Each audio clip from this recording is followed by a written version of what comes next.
Greeting luxe lovers, welcome or welcome back. Here we like to geek out on luxury items and lifestyle, and if that sounds good to you, we'd love for you to subscribe and stay a while. So they say April showers brings May flowers, and in celebration of that, I wanted to do a show and tell of some of my favorite floral inspired fine jewelry pieces. I'm also slowly realizing just how much I'm drawn to floral designs, whether it be from my mug, my clothing, or other luxury items. I basically just want to look like a walking garden. And before I share my own pieces, I also wanted to share a sneak peek of a VIP event that I went to for an Italian fine jewelry brand that I didn't know a whole lot about called Pasquale Bruni. And this is in no way sponsored, and they don't even know that I'm doing this, but I thought it was a really nice event and I wanted to bring you along. Pasquale Bruni is an Italian brand whose creative director is Eugenia, his daughter, and her designs are heavily influenced by femininity and nature. So it's no surprise that I absolutely loved looking at these pieces and trying them on. So here's my favorite collection, the Giardi Segreti, or Secret Garden in Italian. And there's another collection called Bon Ton that features a 5-petal flower shape. And that's pretty reminiscent for me of the Alhambra flower shape, if you'd like an alternate option to that brand. Overall, I think this brand is really beautiful, and it's a breath of fresh air from all the typical luxury brands that we see a lot on YouTube. Let's take a look at some clips. So here we'll see a lot of the beautiful jewelry pieces laid out. This necklace is stunningly beautiful. I wish I tried it on, but they actually didn't have mirrors at the event, so it would have been hard to see. You can see here that they have gold, rose gold, and white gold. All really beautiful, and I really like those small earrings. Here's a little clip of this Secret Garden ring. Now it looks like it would be a 2-finger ring, but it's actually one loop on the bottom, but the top spans 2 fingers. And here's a clip of an even bigger one, so it spans 3 fingers, but again, it's just one ring in the middle. Super beautiful. This one I think was in rose gold, and they had champagne diamonds and white diamonds. Truly beautiful. And here are some pictures of me trying on some of the Secret Garden earrings. I think the smaller ones are called the Petite Garden or Petite Jardin, but it's a sub-brand of the Secret Garden ones. And here is the beautiful ring that goes along with those earrings. Very super pretty and really elevates a look. Here's a picture of the beautiful, stunning white gold jewelry pieces. Here's a nice white gold piece. I actually think this was supposed to be a pinky ring, but it fits on my middle finger. And then this was a really fun, really long necklace that they have that features 2 of the Secret Garden flowers. The sales rep was putting it on and adjusting it for me here. And you can see that you can have it at the choker level, really beautiful, really nice. And those strands of gold attach at the flowers. So you could really change it up to have 3 strands on one side, 1 strand on the other. And on the other side of those flowers, there's some detail. So even if the flowers spin around, you'll always have some sparkle. And then I was able to go in store the next day to see them in bright light. And here are some pictures of, again, me trying them on. There's that pinky ring. And just really being able to see the true sparkle. So beautiful. And this was just really a breath of fresh air compared to, again, the brands that we talk about a lot and love on luxury YouTube. So I'd be curious to hear, what do you think? Do any of you own these brands? What pieces do you own? Do you love them? Please let us know in the comments below. And at the event, we even got a goodie bag. So I'd like to unbox it with you here. This event was organized by London Jewelers. Again, not sponsored whatsoever by them, but this is a family-owned, I would say, chain of jewelry stores across the New York, New Jersey metro area. And they even have their own branded boutiques for Rolex, Van Cleef & Arpels, etc. And I'm working with them on my anniversary upgrade ring. So I think that's why I was invited to this event. So let's see what they included. Here is a bar of London Jewelers milk chocolate. Very yummy. Oh, a nice, looks like a branded bottle of the Connoisseur's jewelry cleaner. That's a great brand of jewelry cleaner, so that definitely won't go to waste. And also looks like the latest magazines for their collections.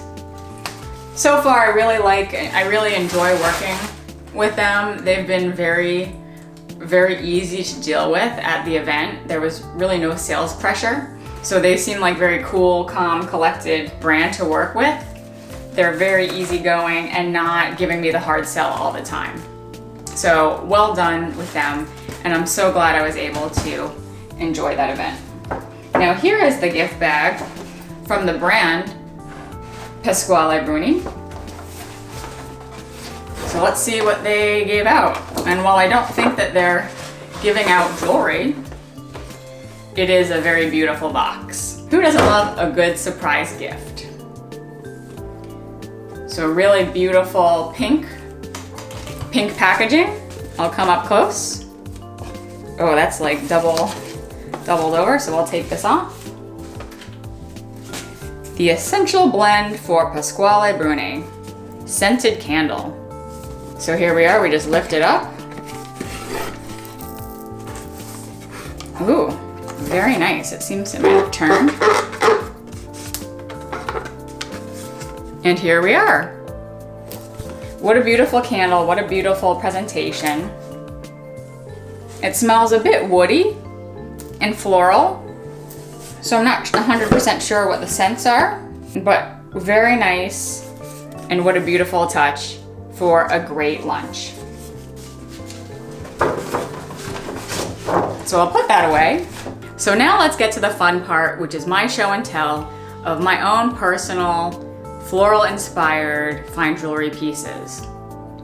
The first one is my Cartier Caresse d'Orchidée par Cartier earrings in white gold and diamonds. And again, I am wearing these so I can bring it in closer, and apologies that I completely butchered the French there, but you will see it's these beautiful orchid earrings in white gold and diamonds. I will also put some footage up for you to be able to see me hold these in a much better way to see.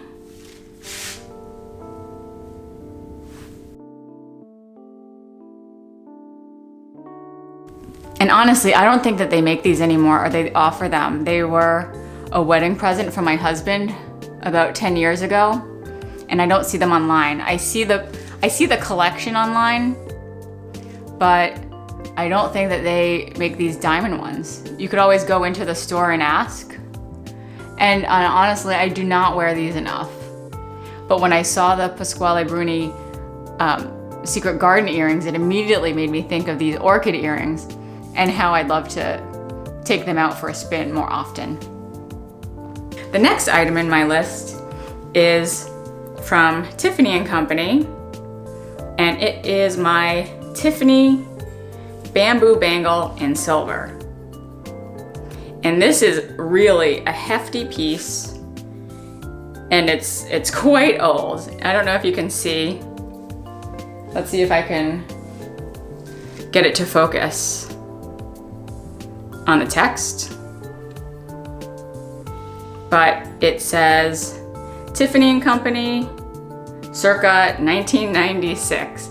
And this is sentimental to me because when I started working in internships, I would save all my money all summer. And this was my first nice silver piece that I bought from Tiffany&Co with my own money for my summer job. So it's quite large, again, for my small wrist.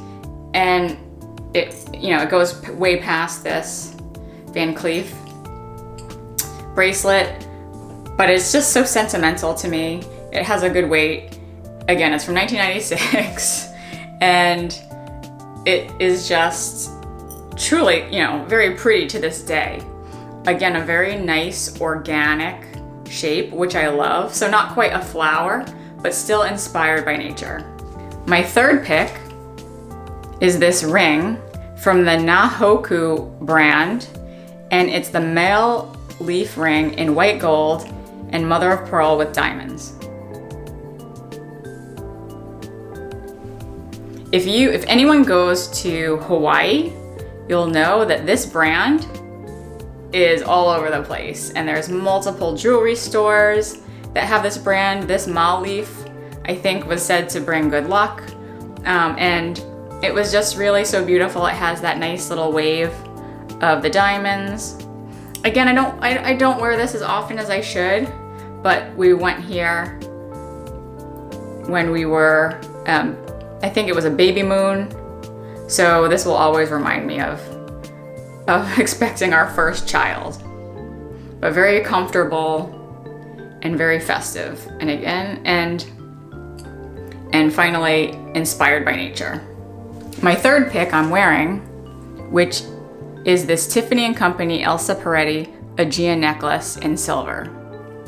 This is a very interesting take on a chain necklace, and this over time had tarnished, but I really brought it back to life with some silver cleaner and some polish. But as you can see, it has this very organic looking chain detail, which when I read the description, it says that the links are reminiscent of the waves of the sea, hence the Aegean name. Love this. It's so pretty, and it looks really good against like a black dress for work, but that silver really pops. And for some of my honorable mentions of floral inspired jewelry, at least, these are not necessarily fine jewelry items, but again, I wanted to share that ring from Orate, which looks like it's made from pieces of wood. Love that. And I was able to go into Dior near me and try on the Bois de Rose ring. So I'll insert footage here of me trying on that ring. My first impressions were that it really felt heavy and substantial, so you could tell it was fine jewelry. The one they had in store was a pure gold version, so there were no elements like diamonds or anything fancy about it. It was a little too plain for me, and it was very thin. So I wasn't about to purchase anything at that point, but I wanted to do a little more research about what's out there. But I do love that organic shape of the wood-inspired jewelry. And my last honorable mention comes from Chanel, and it's not floral, but it is my Chanel croc brooch, which is costume jewelry in this yellow, gold, and black croc detail.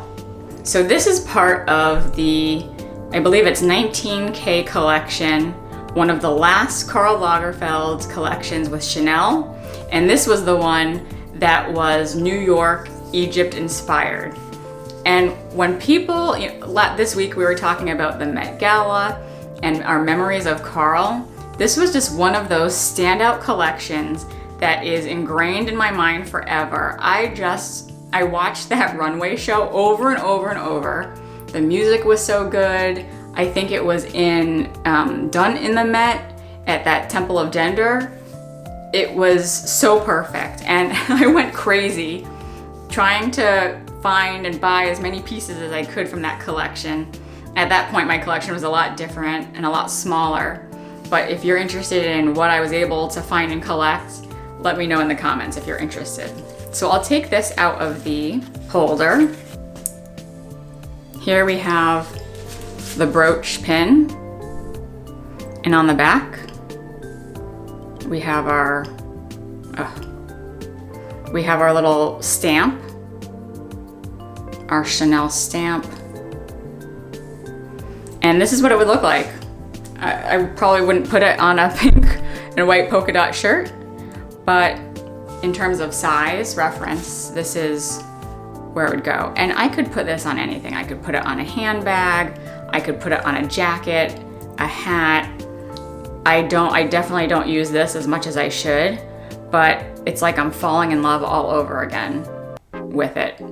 It's classy, timeless, and nature inspired, which I absolutely love.